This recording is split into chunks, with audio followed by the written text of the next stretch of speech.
Greetings and good day. My name is Abigail Adams. This is my dear man, my husband, President John Adams. And we are visiting in Dorchester in Boston from our neighboring town of Quincy, here at the JFK Library and Museum for President's Day. Now, John and I have been told that many rooms in this museum resemble the presidential mansion in Washington, D.C., the White House, or as we called it at the time when we moved in, the President's House. It looks certainly nothing like what I remember. Quite a grand and beautiful finished establishment, but John and I lived in many different places in our long journey to eventually be in the White House, and then, more importantly for us, to come home to our own home in Massachusetts. Of course, we came from rather humbler beginnings than you might find in these grand halls. I grew up in Weymouth, which is also in the Boston area, and after marrying John in 1764, moved to Braintree.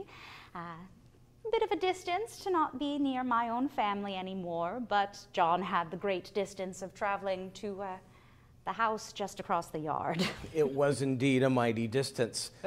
I have fond memories of my childhood. I remember distinctly in the upstairs bedrooms where myself and my two brothers, Peter and Elihu, slept, that in the warmer months it was stiflingly hot, and so cold in the wintertime that any water that was in a cup of any kind was surely frozen over by morning. But, of course, that was the house from which I launched my career as a lawyer, and it was the house that I would, of course, gain much knowledge of farming from my father, but it would be the house a few paces away from which I would bring Mrs. Adams on the day of our wedding. And our life in the early years of our marriage in that house in Braintree was a fairly sunny one. We had our trials, but luckily we were together most of the time. If John was not out riding the law circuit in Massachusetts, we were tending to our farm together, raising our young family, and we were surrounded by other family members as well. John's mother, Susanna Boylston Adams, she lived in the house he grew up in and was quite present with us for years. Sisters, brothers, and, well, we really lived as a small community at the time in Braintree. Everybody, largely, especially within a family, within a household, everyone pitching in the work together. We had servants, of course, but they were not shunned to an attic room or such. We lived under the same roof, shared our meals together, worshipped in church together, and made our own peace. We did also, for a period of time, have that townhouse in Boston. John's law business was getting off to quite a good start, and Boston was the place to be in the middle of it all. So we relocated for a period of time, rented a small house, but tension in Boston began to mount, particularly in the 1770s, after the massacre on King Street and the destruction of the tea in Boston Harbor. It was determined that being in the town of Boston might not be the safest thing, not to mention how much closer you would be to smallpox at the time. So we retired back to our home in Braintree, and unfortunately, John wasn't able to stay with us that much longer. I was not, though I had built a law office in our humble home in Braintree. I'd cut a door to the street. It had been a kitchen and became my law office, and a very sunny one.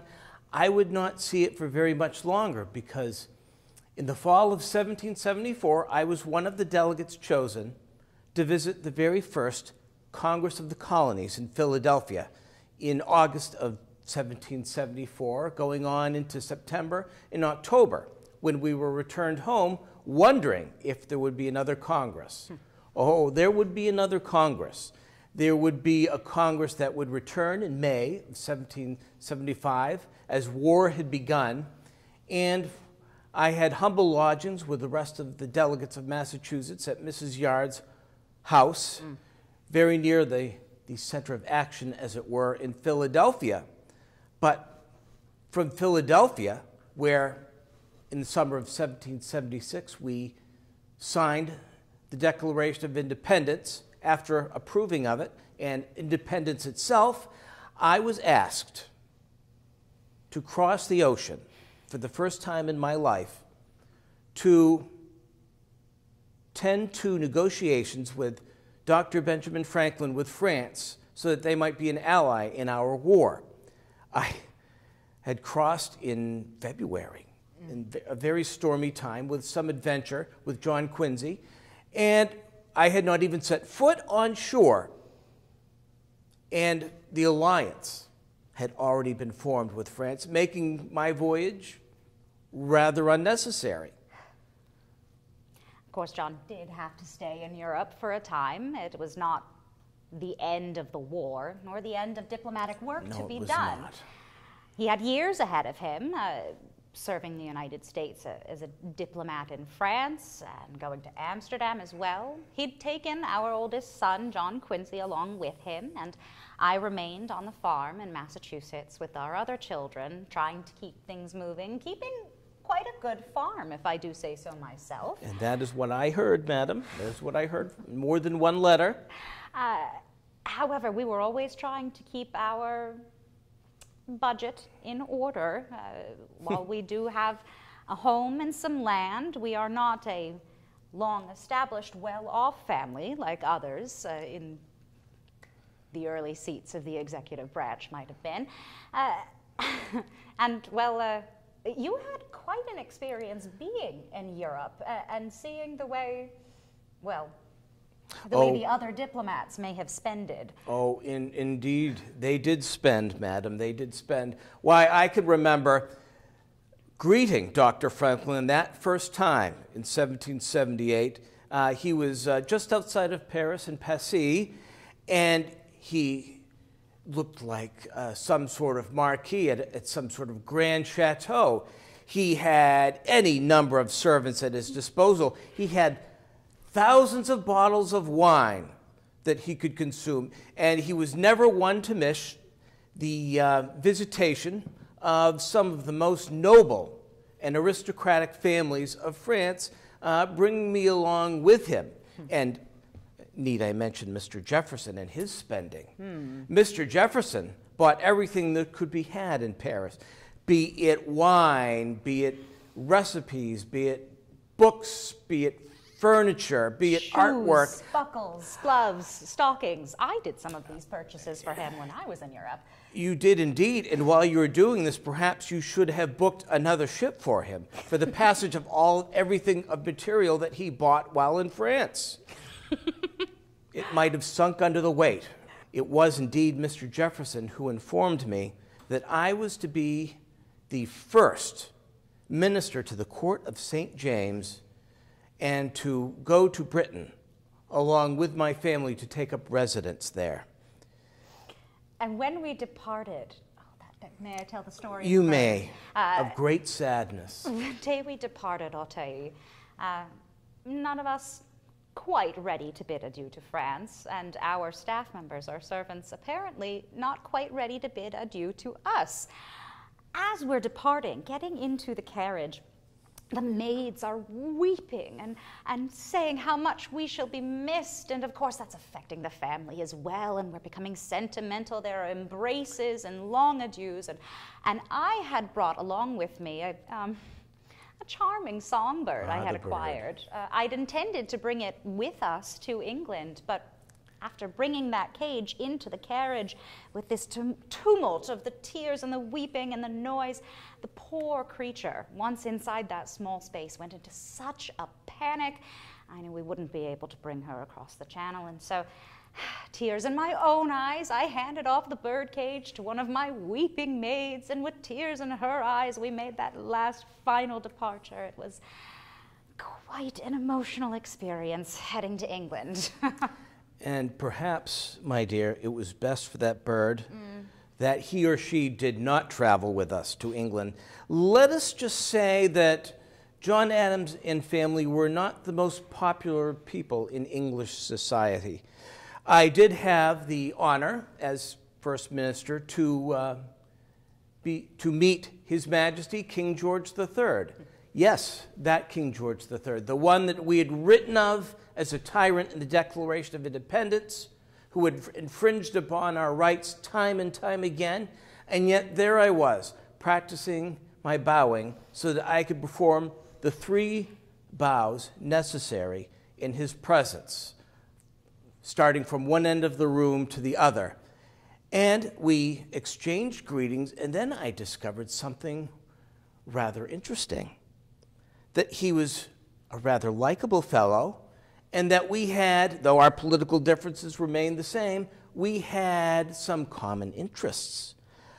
His library was stacked with books that would be the envy of any educated man. And, believe it or not, perhaps it is why his nickname was Farmer George, he had a great interest in farming. So I found it most agreeable to greet with His Majesty, though His Majesty, upon meeting Mrs. Adams, had this strange idea that she needed to walk, and on every occasion that we were in court, he would mention the art of walking, and had she walked today? Right. Have you had many walks around London, Mrs. Adams? Oh, no, Your Majesty, unfortunately, I have not had the occasion to do so. Why don't you walk? Indeed. Exchanges of the like, the Indeed. entire rest of the time we were in England. It was a cold place. Many of the Britons not very welcome or friendly, especially not any of the journalists. Certainly not. Very poor press while you were there, and really rather undeserving, unfair, those opinions. But we did make a small house for ourselves, moved to a little rented home in Grosvenor Square, which, a lovely sunny moment was our daughter Nappy's wedding to Colonel William Smith, which was held in that house in Grosvenor Square and was attended by some of our very dear friends from before the war in Massachusetts. John Singleton Copley had it relocated there Mr. Copley. to a small community of American expatriates living in London, and we were able to rekindle that friendship, and they were there for the day of our daughter's nuptials. It's a sunny memory of an otherwise rather dreary time in England. It was indeed, and perhaps this is not the best forum in which to discuss your opinion of the ladies of the court. Well, certainly the kind of candor I might show in letters to my sisters to be sent across the Atlantic may not be the best suited for an environment like this. I will say that the royal family in England treated us civilly and well. The Queen could have been a bit warmer, but we tried to make ourselves happy enough for the time we were there, but we were in time, ready to depart. We were, and just in the time before we were to depart, word came forth, speaking of letters, from America, that a new constitution was to guide our country. A matter of 1787 of a constitutional convention, and then the ratification in that very year, 1788, the year of our departure. And before we left the shores of Great Britain, I wrote a defense of that constitution. Now, I have been taken to task by those who believe me a monarchist for some of what I wrote in that document, but what I meant was this, that I am far more afraid of a powerful Senate than a powerful executive. I believe that a powerful Senate can be just as tyrannical, if not more so, than a powerful executive. I believe that there need to be a Bill of Rights as well, but my defense for the Constitution was indeed my firm belief that this country needed a constitution, and I like to think, Mrs. Adams, that much of what they gained was knowledge from my Massachusetts Constitution drafted. Certainly. Before that. Very clear. The Massachusetts Constitution weighs in well to the United States Constitution. And with that in mind, we did return home to Massachusetts for at least a brief time. However, not to the house that we had departed from before the war. while we were in England, we arranged through the assistance of our friend Cotton Tufts the purchase of a house in Braintree, which we rather fondly remembered, called the old Vassal Borland place, which is where we moved into when we returned back. But after the grand halls of Europe and the palatial spaces, the old Vassal Borland place felt rather smaller than we'd remembered. Oh, I believe you called it a wren's house? Yes, it was like we were nesting in a tiny little box. Fear not, though, it was remedied in time. Years later, during John's presidency, I had arranged for a bit of a secret, again, through Cotton Tufts, who assisted with all of it, to expand the house, which we eventually called Peacefield, do some repainting, new construction on it, and it was supposed to be a surprise for John for when he returned to Massachusetts after the closing of Congress. Unfortunately, on his way back, you encountered a well-meaning neighbor on his way south who said, "Mr. Adams, I've just seen the new work that's been done on your house. What do you think of the expansion? It looks fantastic." And so the secret was rather spoiled, but I am pleased at least that it did suit you well, the changes we made to our home. I did approve, especially the library, and it was a beautiful piece of property. It was beautiful land, and as I awaited to see what would happen with this new government of ours and what would happen to me and what place I might have in it, even though, as I often have over my career, written to you and talked to you about retiring to being a farmer. I was indeed a farmer during that time. I was, along with the help, tending to the crops, tending to the pigs and the cattle, mending fences, bringing manure to those crops, and enjoying every moment of it, being home and seeing family and friends. Being Farmer John suits you quite well. Indeed. And then, of course, the time came for the very first election of this country, and as you would expect, His Excellency, Commander of our forces and the victor of our War of Independence, George Washington, became our first president. And finishing second, I became vice president and wondered what that might entail, and heard rumors eventually that Mr. Hamilton was considerably worried about my being president and made sure that I could be nothing more than vice president. Spare Cassius. Indeed.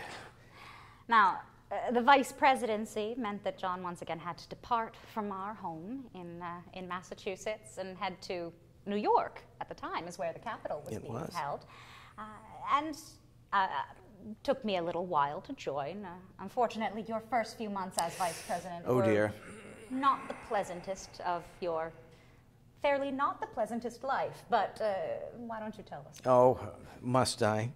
Indeed. Well, Mrs. Adams was not there, and she is my finest counsel, and the idea of what to call the president, what his title should be. Mr. President, just to me, did not have a ring to it, so I thought something along the lines of, well, let us just say the word majesty was involved.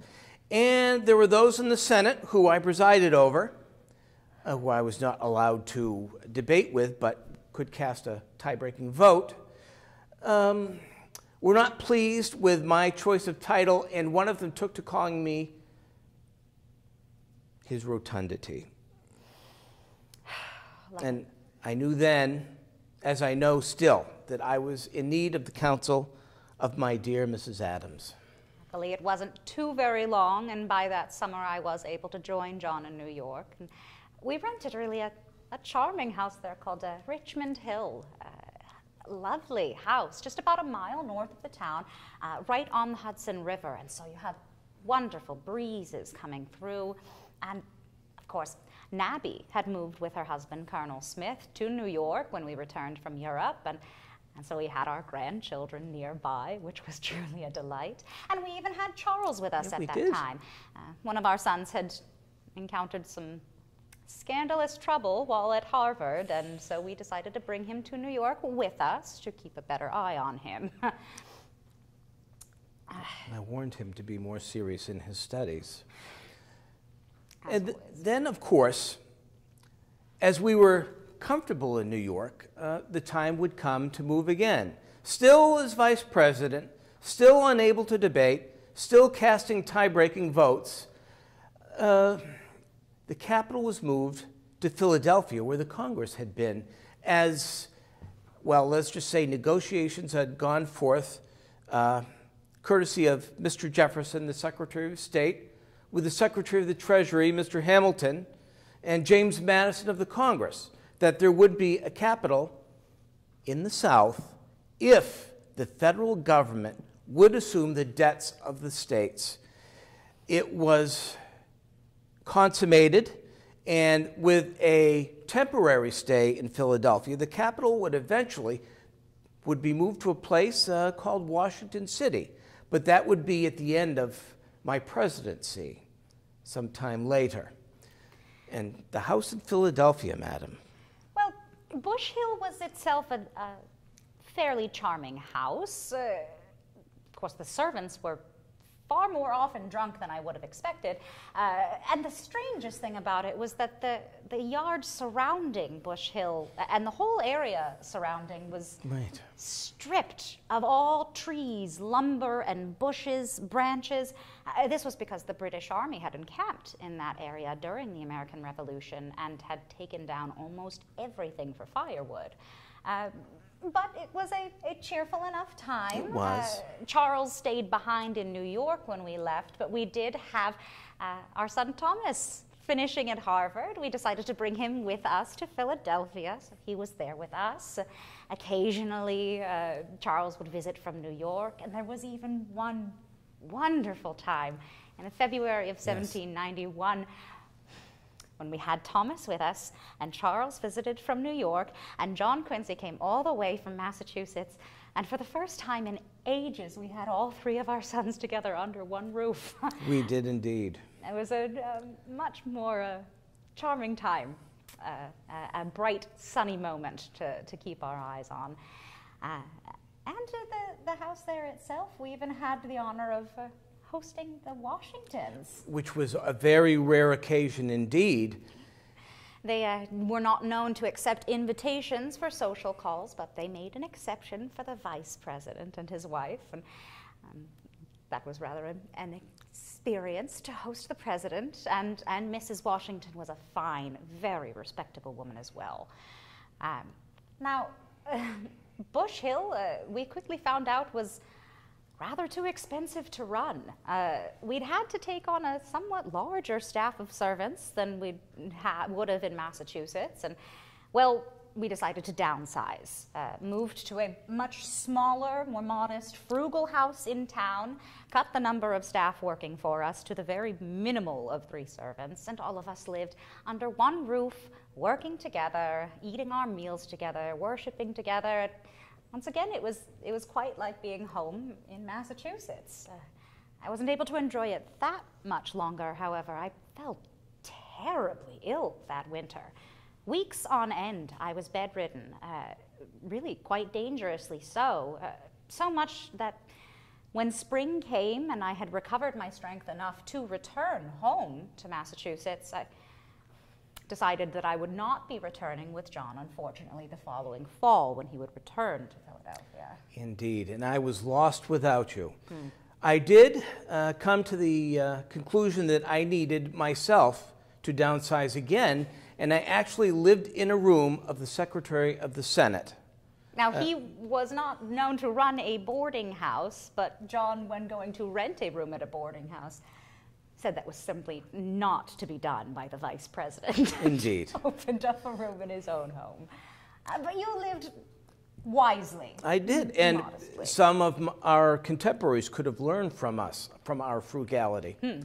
And of course, this was the time when President Washington decided that he would not run for a 3rd term and would step off the stage, and I would be in a close election and would finish 3 votes ahead of Mr. Jefferson. 3 votes, and I would be called the 3-vote president, or the president by 3 votes by my detractors during my time in office. Now, Upon Inauguration Day, without Mrs. Adams by my side, without my family surrounding the scene, I was sworn into office in March 1797. And if you can imagine the scene, on the first floor of the chamber, President Washington outgoing, striding into the room, and to great applause, over 6 feet of him. Incoming Vice President Thomas Jefferson, over 6 feet, striding into the room with great applause, and then less than 6 feet tall President Adams striding into the room, but to great applause. And of course, in my inaugural address, I mentioned a number of things, most importantly, finding a way out of our difficulties with France and the potential for war, and a worry about partisan politics as well. And when I read the text of the speech, I was quite impressed with it, and I wish I'd been able to see it myself. Unfortunately, however, in the first few weeks of John's presidency, I was not able to be with him because of the sudden illness and tragic passing of our dear parent, John's mother, Susanna Boylston Adams, who had lived for so long and always been such a presence near our home. Unfortunately, in those early days of John's presidency, expired, and, well, I had to deal with the funeral arrangements and the grief of the home. But with our last parent in the grave, the day after the funeral, I wrote to John to tell him I would be on my way to be at his side as the First Lady of the United States. Oh, and the President's house in Philadelphia, that was quite an ordeal to move into as well. Indeed. Broken furniture, drunkenness by servants. Almost everything, the curtains, the furnishings inside, ripped and torn. Now, that's not to say that everything had been ransacked in the President's house. It was just that, well, President Washington had provided much of what had been in there. And took it with him. Yes. a man of wealth.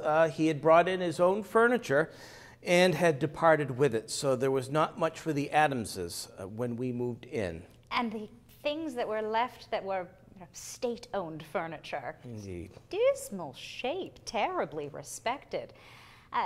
We had to buy new furnishings. We hired all new servants over again and had to start over, but made our due.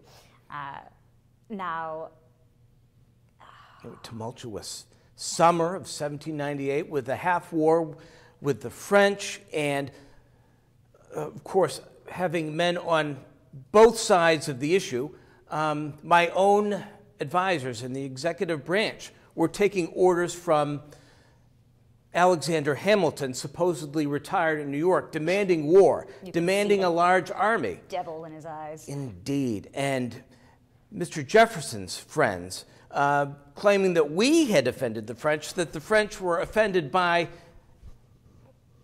letters I had written and words I had spoken, all the while reaching out to the French, seeking peace, but also maintaining and trying to build a strong navy and temporarily an army, which fortunately we would not need. Right. And terribly, of course, while John was dealing with all of these dreadful, heavy issues in his presidency, that summer in particular, I became, once again, terribly, terribly ill. As soon as we'd arrived back home in Quincy, as the small portion of Braintree that we lived in was now called, I was struck to my bed almost immediately. Weeks on end, could barely rise. I had to be carried downstairs and was in such poor condition that even by the end of the summer, I had to inform John that I would not be able to join him in Philadelphia again for the next session of Congress and for the winter. I remained home during that entire fall, winter, spring, and then John joined in the summer and managed to stay for a full 7 months in Massachusetts in the middle of his presidential term. As many other men of government did, as the sickness, the contagion, was rife in Philadelphia, and it was safest to be away. And I discovered that I could, well, get as much work done at home as I could in the capital. And quite more effectively, without having to travel there as well. And of course, your detractors Indeed. were often bringing it up in the press that you'd been so long away from your job. But you worked harder than any of them. Any delays of communication along the way came from Philadelphia. Indeed. And not from Massachusetts. Of course, eventually I was able to regain strength, and by the autumn of 1799, returned to Philadelphia with John. Unfortunately, we had tragic news come to us that winter. We lost the victor of the American Revolution and our first president, George Washington. And of course, Mrs. Adams put on a fine reception in his honor when it was done. After the state funerals, there was an enormous reception in the presidential house with several hundreds in attendance. Quite an endeavor to host all of that, but I should like to think I may have laid the groundwork for some of the duties of future First Ladies as well. Shortly after that being the end of the century, the end of an epoch with George Washington gone, and, well, the dawn of a new nation, and the year, in fact, when the capital of the United States would be moving to the new city on the Potomac, Washington, D.C.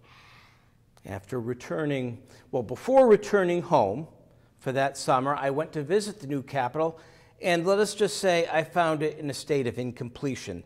I went from trees everywhere to tree stumps and swamps and heat and mosquitoes and buildings unfinished, most particularly the president's house, and then returned to Quincy, and then we returned in November. Now, it was quite an odd time for us being that first journey into the South.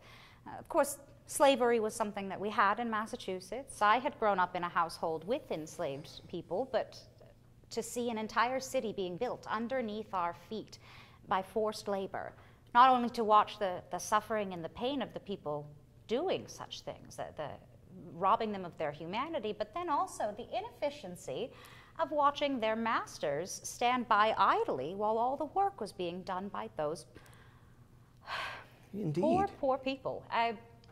It was a trying time for us, but we were aware that this was a temporary stay for us. Shortly after we moved into the president's house, become known as the White House, oh, that was quite an endeavor, Indeed. wasn't it? It had not finished in the slightest. The vast mansion, the largest house in the United States at that point, a big building of whitewashed stone. Most of the rooms were unplastered to that point. The rooms that had been plastered in the walls, it was still drying. The smell of drying paint everywhere. It was moldy and damp. There wasn't even a formal staircase to connect the floors of the building. If you wanted to go to the upper floors, you had to go to this tiny winding back staircase to access them. It was a work in progress, to be sure. But we viewed ourselves as stewards of a new house, a new space that would be for future generations, future presidents and future leaders. Indeed. And then, of course, news would arrive shortly thereafter. Tragic news, the loss of our son Charles, and further news in which I would find out that I would not be serving a second term as president. I would lose the election to Mr. Jefferson, not only Mr. Jefferson, but Mr. Burr, who they would be in a dead heat, and it would take Congress to make Mr. Jefferson president. So it was very much time for us to leave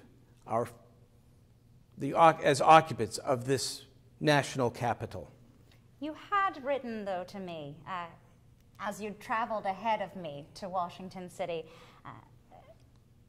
a lovely benediction of a sort to the president's I did. house.